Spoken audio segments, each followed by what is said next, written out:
O Palmeiras é hoje o time que melhor vende suas promessas no Brasil. Nomes como Hendrick, Estevão, Vitor Reis, até mesmo Gabriel Jesus lá atrás, todos foram vendidos por muito dinheiro. O clube se tornou referência no país na formação de jogadores. E toda hora vai aparecendo algum moleque novo. A gente tem o Alan, que se destacou bastante na Libertadores desse ano. Jogadores que às vezes nem tiveram tanto espaço no clube, como o Kevin, já tá jogando no Fulham na Premier League. Parece que tudo que se toca na base do Palmeiras vira ouro. E é engraçado até que o Palmeiras, durante muito tempo, nem revelava jogadores. Mas a gente sabe que não é assim, né? Sempre tem o jogador que não dá certo. Hoje eu vou falar deles, das promessas do Palmeiras que não vingaram no futebol. E aí, como eu disse, o Palmeiras é um time que não tinha muitas promessas se a gente for voltar no tempo aí.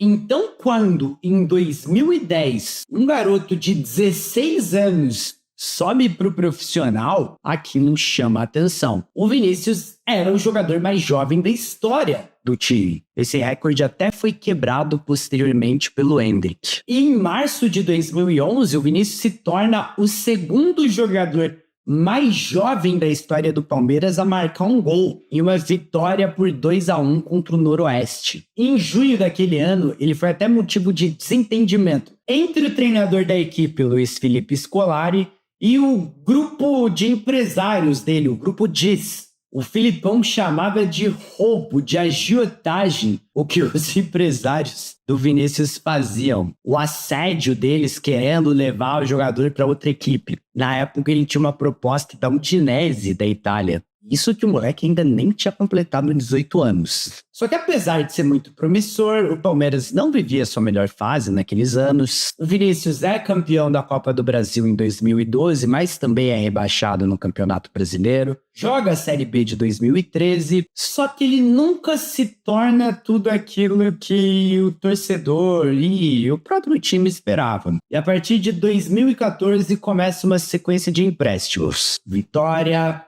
Capivariano, Ceará e Curitiba. Esses foram os destinos, até que em 2017 ele finalmente deixou o clube em definitivo. O destino foi o Adanaspor da Turquia. Depois disso, o Vinícius ainda rodou bastante por alguns clubes. Ele está em atividade até hoje no futebol. Só que, curiosamente, o Palmeiras é a equipe que ele mais defendeu na carreira. Ao todo foram 103 jogos e apenas 8 gols marcados.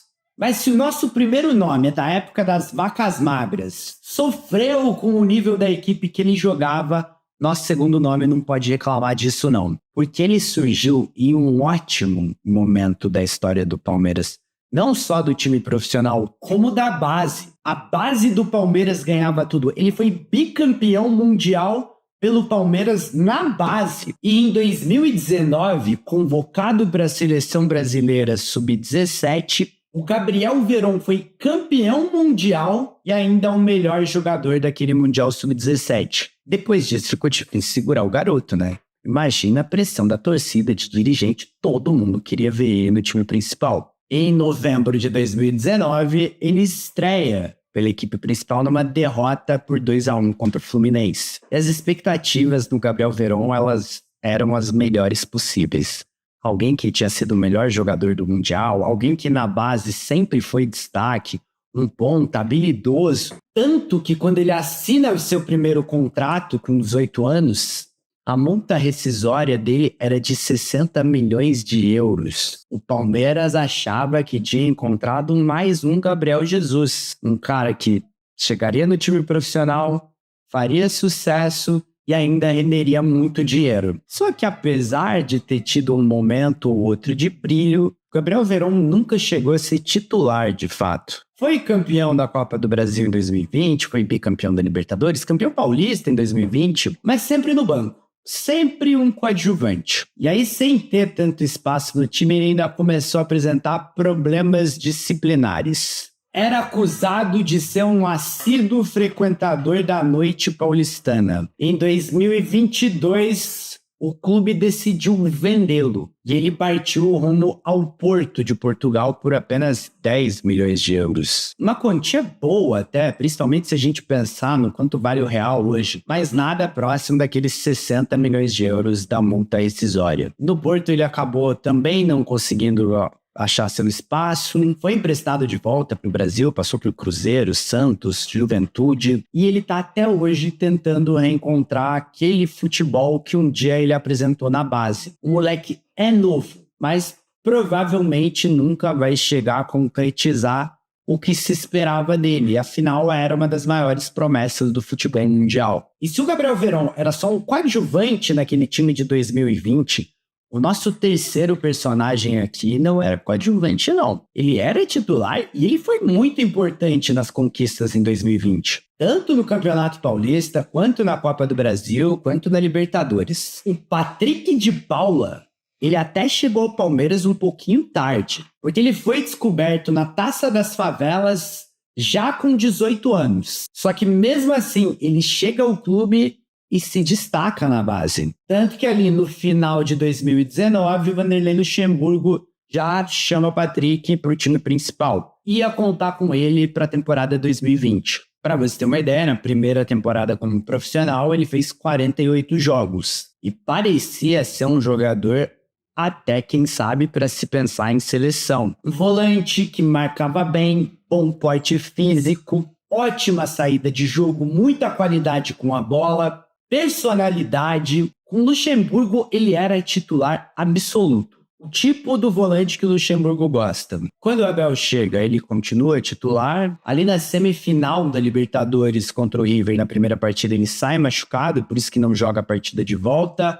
Na final, ele entra no lugar do Zé Rafael, só que vem a temporada 2021 e o Patrick vai perdendo espaço com o Abel. E assim como aconteceu com o Gabriel Veron, o que se dizia era que o garoto estava muito focado na vida noturna. Ele estava mais preocupado em curtir do que em ser atleta. Além disso, ele também sofreu com alguns problemas físicos. Em 2022, já completamente sem espaço, Patrick acaba sendo vendido para o Botafogo. Foi uma boa venda para o Palmeiras, já que era um jogador que já nem vinha mais sendo aproveitado. Foram 6 milhões de euros, o que na época foi a contratação mais cara da história do clube carioca. E no Palmeiras ficou a sensação de que o moleque tinha muito potencial e de que ele podia ter ido mais longe. Faltou focar um pouquinho mais em jogar futebol. Ao lado do Patrick de Paula, tinha um outro moleque que jogava muita bola e estava se destacando também em 2020. Mais um daquela leva que o Luxemburgo puxou para o time de cima, Gabriel Menino. O menino chamou a atenção pela versatilidade, então